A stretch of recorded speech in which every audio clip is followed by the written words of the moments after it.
Hey, it's Samantha here. Today's video is going to be very exciting. I'm going to be showing you guys what's on the side of the room.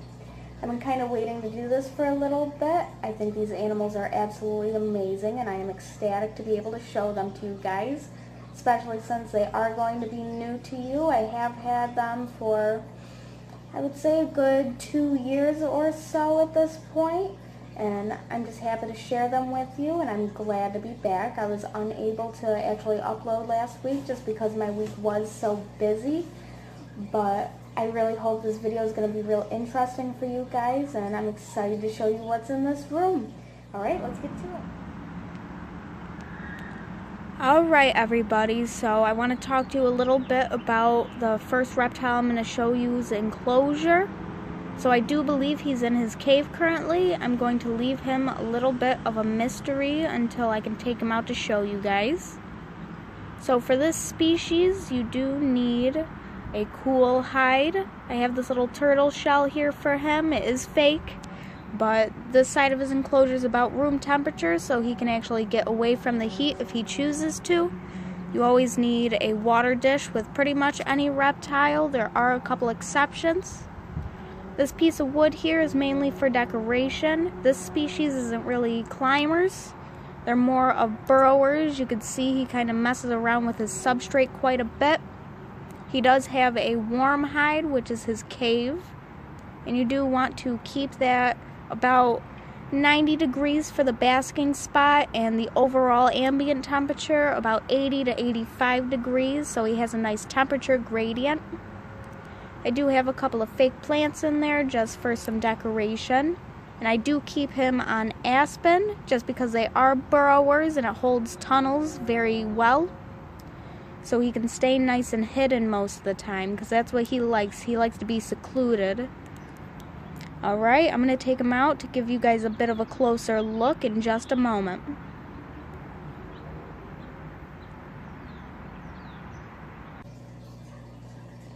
Alright everybody, so here is a closer look at my western hognose snake named Viper. The hognose snake species is a very amazing species of snakes. They do have that little upturned nose. You can kind of see how they get their name. And they use that specialized nose in order to burrow within their substrate. He was just trying to burrow in my fingers. So these guys, they hunt for toads out in the wild. They have a specialized saliva. And they are rear-fanged, which just means they are not constrictors. So when you're handling a hognose snake, you want to make sure you have a good grip on them because they won't wrap around you like most constrictors will. So when these guys catch their prey, they actually chew it to get that modified saliva into their prey, and it's a little bit toxic, and it's specialized mainly for toads. So it's not harmful to humans at all. They're not considered venomous, but it's just a nice unique thing about them, and I personally love that. And let's see, his markings are absolutely beautiful. I love that nice tan color and the nice brown spotting, and then his stomach is black with those little tan patches, and that's just so unique to me. He is absolutely one of the most beautiful snakes I've seen. So it's definitely a very cool patterning. So these guys are very easy to take care of, and they can have a little bit of an attitude, I would say. They have a lot of different defense mechanisms that they like to use. Luckily, one of those is not really biting. They would prefer to false strike or kind of spook you off by hitting you with the tip of that little nose there. And that basically spooks any predators off because they think they're going to bite them, but when they actually strike, they just kind of hit them with their nose. And they can also play dead, which is pretty unique to some snake species. And he would much rather play dead than bite you at all. They are very sweet snakes, and they can be easy to handle, but sometimes they do have their days where they just don't want to be handled, so you have to kind of pay attention to that. So I would not recommend a hognose snake, mainly to small children, if they're going to be handling them a lot, just because they can spook so easily. But hognose snakes are absolutely amazing, and I'm so happy to be showing him to you guys. He's just so beautiful. The males do stay a bit smaller than the females. Males only get about 14 to 24 inches in length, and females can get 24 to 36 inches, give or take. So the males definitely stay a lot smaller, and they grow a lot slower too. So I've had Viper for about a year and a half now, and he has definitely grown in length and in width, but he's definitely not your biggest snake. But that's what makes me love him even more. So okay. I'm happy to have shown him to you guys. This here is the enclosure for the second reptile I will be showing you. As you can see towards the right side of the enclosure, she's showing herself a bit. She is a leopard gecko named Penelope. I love leopard geckos. They are very simple to take care of. This is her warm hide. She does have a heat mat underneath there that is temperature regulated. It stays about 85 to 90 degrees underneath there. You always want to make sure that they are temperature regulated, or you have a thermostat to keep it the proper temperature, as they can get very hot. So this here is her moist hide. This helps while she's shedding. I normally keep some moss in there that is kind of moist just to keep it humid. She has her water dish as well as her calcium bowl. Leopard geckos can regulate their own calcium intake. You also want to give them calcium dusted bugs every once in a while. And this here is her cool hide, so she can get away from the heat if she would like to. So I keep her in a 20-gallon long on some reptile carpet.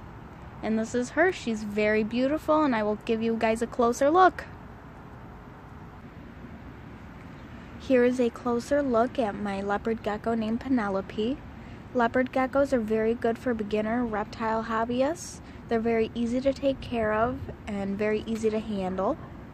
Sometimes she can be a little bit energetic out of her tank, which is why I do have her cave out currently. Sometimes when filming, it's a little bit easier to kind of keep her in one spot. She tends to like to stick towards her cave. I love the patterning on this girl. She's absolutely beautiful. So leopard geckos, they do store a lot of their fat in their tails. So when looking for a leopard gecko, you want to look at the thickness of their tail. The thicker the tail, the healthier the gecko. Of course, you don't want them to be obese either. But she is gorgeous, and I love it when she perks up. And I'm happy to have shown her to you guys.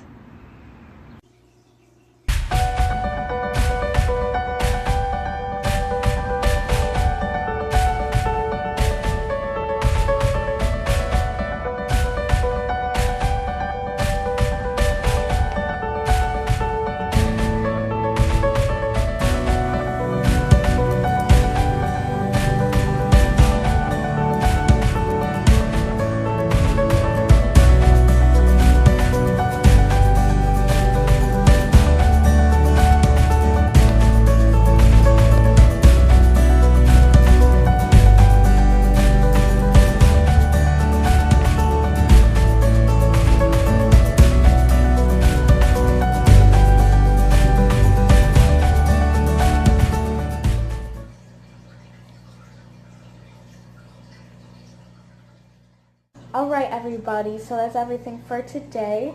I had a lot of fun making this video, and I hope you guys had some fun watching it and learned a couple of new things. They are absolutely beautiful animals, and I recommend them as pets to most everybody. As I said earlier, sometimes with the hognose snake around small children can be a little bit iffy just because they can spook. But other than that, these are absolutely amazing pets for anybody out there who wants to get into the reptile hobby. And I'm happy to have introduced you guys to what's in this room finally, and kind of show you a little bit of what's in here. There's definitely a lot more, mainly aquatics, and I'll be happy to show you guys that shortly. So stay tuned for that, and I hope everybody has a beautiful day.